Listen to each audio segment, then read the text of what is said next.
Hello and welcome.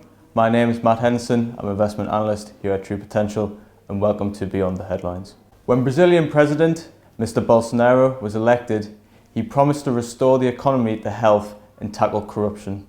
These were some bold promises and captured the mood of an electorate desperate for change.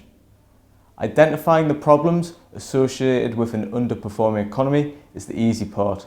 The challenge, however, would be finding a palatable solution. In 2015, the economy suffered a devastating recession, and the weak recovery ever since has contributed to growing discontent.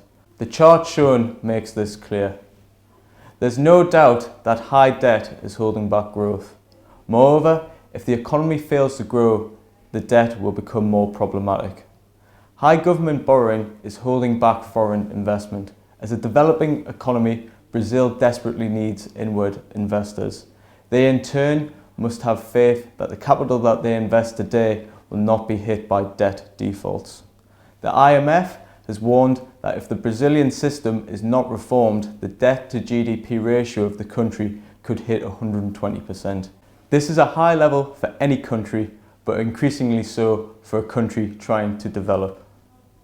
As far as public spending and borrowing is concerned, the government has a plan but faces resistance.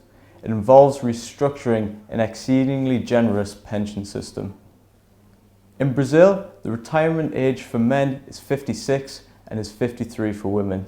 This means that roughly 42 million people are currently receiving pension payments. As the economy has developed, life expectancy has grown, and by living longer, retirees are putting more pressure on the taxpayers to help meet costs.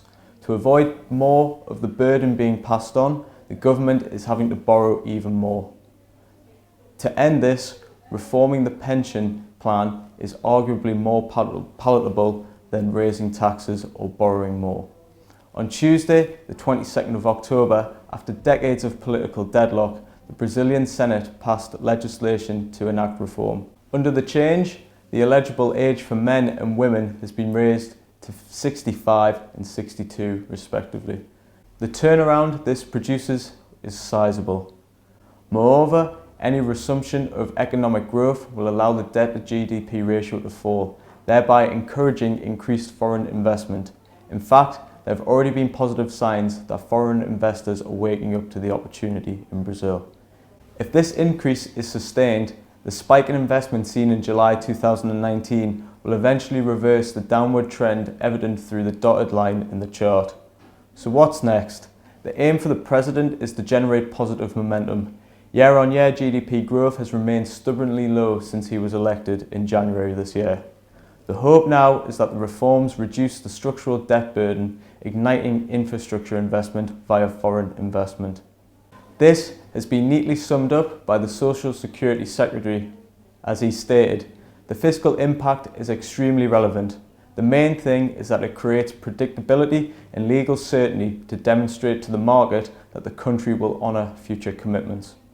Positive commitments to reform and constructive comments like this will help government efforts to attract and sustain foreign investors and their confidence. Thank you very much for watching.